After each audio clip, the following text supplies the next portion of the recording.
Hello, welcome back to Math Time with Professor Prime, and I'm your host as always, Professor Prime. Let's talk about math and Alan Wake 2. If you've been watching my channel and you've been keeping up, I've done a few videos about that so far, and I'll leave it the link in the description. One was about the Herald of Darkness. I had absolute fun with it. You should check that out. Spoilers are definitely in it, but it's worth checking out. I had an absolute blast. And one was on one of the puzzles, and I'll leave a link to both in the description. And I'll talk about more of those things in the video, among other topics. So here's how it's going to go. I'm going to talk about Alan Wake 2 and how math is used throughout it. Both the subtle ways and the more in your face ways, because it doesn't hide the math, like not even a little bit. And I'm here for it. And we're also going to talk about how I feel about the game and its connected universe. Um, so, uh, yeah, I'm going to have fun. And spoilers ahead. Definitely spoilers ahead because I am not holding back. Um, so keep that in mind. Now there are like several games that are part of that connected universe, but I think in this case, it's fair to assume that there's definitely going to be spoilers for Alan Wake 2 and Alan Wake and Control, right? That's fair, right? Because I think like Quantum Break is part of that universe, but we won't be talking about that. Um, Not in this video. um, yeah. So spoilers ahead. Assume that if you don't mind, then we're good. If you don't want to see it because you want to go in fresh with everything I said, fair. That being said, one more time, spoilers ahead. So let's get into it. Alan Wake 2 is an interesting game, right? It came out back in 2023, 13 years after the original, 4 years since Control.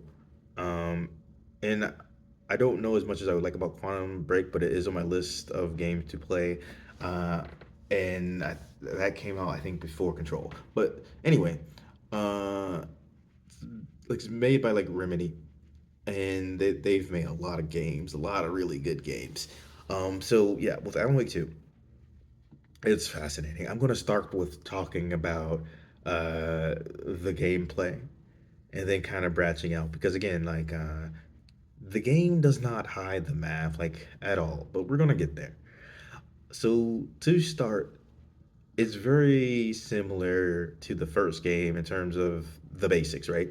So throughout Alan Wake, in terms of the main characters you play as like Saga Anderson and Alan Wake. Um, and with the basics, you have different weapons that you can find throughout the game, and also you have your flashlight. Now there are different gameplay elements that we'll get into in a little bit, but the main one is like, hey, you're trying to not take damage, and you're trying to dish out damage and take out the Taken or different bosses. And that's the basics, right? And it's something that's inherently mathematical, right? Because one, you have your opponents, and they're going to be coming at you. And so you have to be aware of your distance. You have to be aware of their distance, and the same for the speed. And meanwhile, you have your different weapons. You have to be aware of the damage that they can do, as well as how much ammo and you have limited capacity for the items that you carry, so you have to consider all those things. And for your flashlight, how many batteries you have, because you could use it just regularly, but you can shoot the beam so you can actually destroy your opponents. So you have to keep track of all that, right? So it's like you have the idea that you're trying to dish out damage while trying not to take it, and you can dodge your opponents. So you're keeping track of distance, you're keeping track of speed, you're also doing a lot of resource management because you're paying attention to how much ammo you have, for your different weapons. And not only do you have your weapons like guns, whether they be handguns or shotguns, but you also have flares, and like light grenades, stun grenades, whatever you want to call them. You have things like that throughout the game that you can use. Um, so just on that basic level, it's math, right? And we don't always think about it that way, but it is. Like, because, that distance, that speed, tracking those things, all math. Same with the weapons, how they function, how they flow, the resource management, the amount of items that you can carry in your bag, and keeping track of it all as you navigate the world, right? And I think that's cool because, right, like in our world, we live in a world a universe of shapes and of motion. And these are inherently mathematical things. And video games, of course, no exception to that. And it's crazy to me because you have these worlds in these games, and they're built up, and there's a lot of math in the programming, in the design, in the characters, in their designs, and how they relate to the environment, right? Like they have to be the right scale, right? Um, and keeping track of all that is interesting, and that's math too. Um, and just again, like everything's been designed. And as you navigate the world, there's so many interesting things they do with sound and light, and again, those are mathematical. Sound and light are mathematical, in their properties as well, right? And how you utilize them can be too. And I think that's really interesting. They play around with sound and color and light, and again, like all those are mathematical. Color, you might not think about it that way, but it falls under that too. And then like there's music, and music is such a big part of this game. It's like, yeah, the music in the first one was good, and they definitely get into some things, but oh, it is powerful here. And music is yet another thing that is mathematical. Whether we're talking about the idea of sound and its physical properties, or the actual construction of the music, either way is mathematical, right? And decisions had to be made when you're making a song, right? Each and every song is like, well, hey, there's music in the notes that are played, how they're constructed, how they function, how they flow, how you string together the rhythms, all that. And I think one of the like just really potent examples to me of just seeing how crazy the crafting is like one, I have not heard a bad song in that game, but the other thing is like the Herald of Darkness. That is a crazy song. Like I said, I talked about that in a smaller video, which I just had fun with, and I'm going to talk about it here to a degree.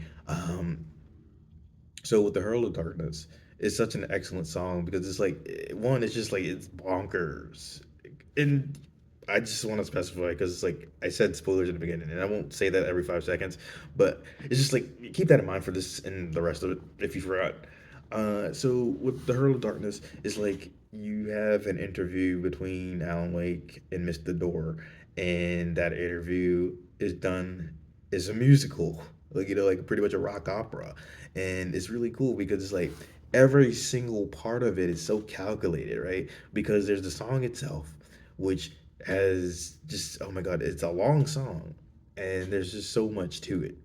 It's rich. Like every instrument that is used, every note that is played, all of it calculated, all of it math.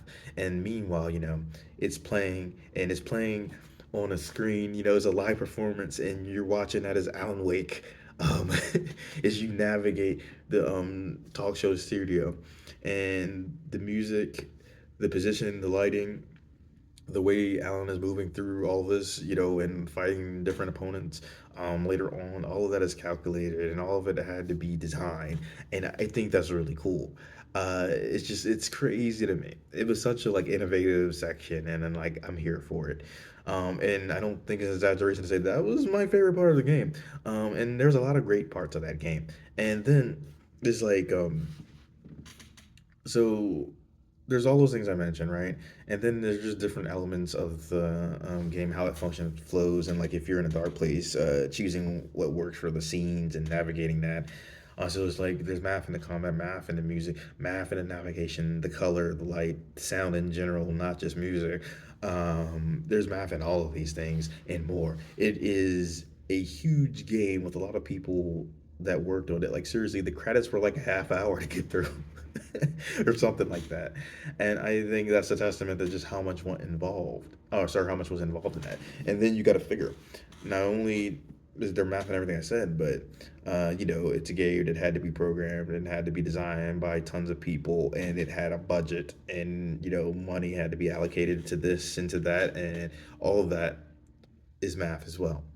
And I mentioned a bit earlier is like you have the characters, you have the environments, you have how those characters scale to that environment, um, you know, and just making sure everything looks right and everything works when you're in motion, and mapping that camera and what it's doing.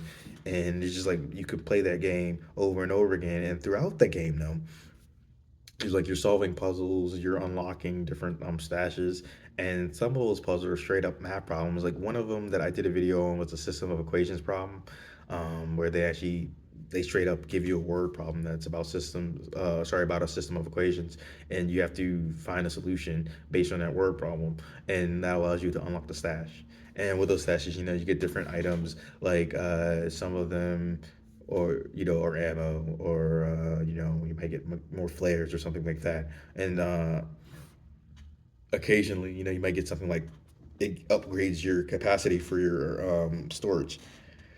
But yeah, so there's a lot going on, and I think it's a crazy game with crazy DLC. Right, like I played the Night Springs DLC. It came out while I was playing the game, and it did not disappoint. The Night Springs theme song is a bop and how, and it's great. And there's 3 episodes that come with that, and I just think they killed it. They killed it in a big way. There's one about Rose, and Rose is just like, I think, a pretty fun character. There's one, I guess there's an alternate universe version of her, but like then you there's an alternate universe version of like Jesse from Control, and then the last one, Sean Ashmore. Is a version of him within the game, um, and he's like playing himself playing a character in a video game, or at least like it was leading up to that, and then the video game plot is the plot of that episode. And it's crazy because you're dealing with all the multiple dimensions, and you're dealing with different formats. At one point it's like a motion comic, and then like a retro video game. It's just like crazy. If you've played it, and it's like it's wild, and just like that whole game is crazy, and it's meta. Like, I mean, the first Alan Wake was meta, and this one they just like fully dive into it, and I like that connected universe and how all that stuff, because like, um, I played Control first, and then Alan Wake, and then Alan Wake 2. I still haven't played Quantum Break, but from what I gather, that is connected, and so I would like to play that someday too. But I dig it, and it's just crazy that you could have these multiple games with different play styles and have them all be connected and intertwined. Um, and like I know for Control, like I hadn't played Alan Wake yet, and so I didn't have the context. And then playing is like, okay, I get that more. And so yeah, I dig it. So I'm gonna talk about those games a bit more. So Alan Wake 2, it was fun to play throughout. Um, and they did a lot of innovative, creative things. That it's like, yes, I support that, because it's like I see like some games get deeply creative like that, and it's like, yes, let's get weird, yes, let's go for it. Um, and I appreciate that because like one, when it comes to art, it could be so many different things. It's like, why not just get carried away with it? Why not just go all in? And it's a fascinating thing because with art, you have creativity, you have logic coming together, and in this case, so many different people coming together, and this is the end result. And so I like seeing that thing, and I'm all for getting meta, all for getting weird. So I think Alan Wake 2 is a great game, an excellent game. And I do think there are definitely some improvements from Alan Wake, which itself is a pretty great game. But it's just like they kind of went all in on Alan Wake 2. And also, Control. Let's talk about Control. You can never talk about that game enough. Control is an awesome game. It deals with a lot of the same things as Alan Wake 2 when you look at the big picture stuff, but it's a very different type of gameplay. Um, Now, I do prefer the gameplay in Control, but I do think the stuff in Alan Wake and Alan Wake 2 is pretty good. It's just preference. But Control is great, and it's kind of crazy because there was so much that they threw in from Alan Wake that I can appreciate now because I've played the game. Um, and it was nice also seeing like some version of Jesse like pop up in Alan Wake 2. And then we got Control 2 on the way. So with Alan Wake 2, again, like it's an excellent game. It did some different things, and personally speaking, like I've been on an insane run for PS5. Like, right, because I just got that this year because of Final Fantasy Rebirth, and I had a lot of games that I was like monitoring. And so for the ones that I've played on so far, it's like I played Final Fantasy 7 Rebirth, Final Fantasy 16, Stellar Blade, Spider-Man 2, and now Alan Wake 2. And I have a big list going forward, and I have some more games on my Switch to get, and then there's like all the other games on older systems that I didn't get to play. And I say this as someone who has played a lot of games. There's just so many out there. What I need is I need more time and I need more money so I can play all the games. Well, all the good games. But you gotta take some chances, so fair enough. But yeah, that's about all I have to say for this video. I'll see you in the future. Professor Prime out.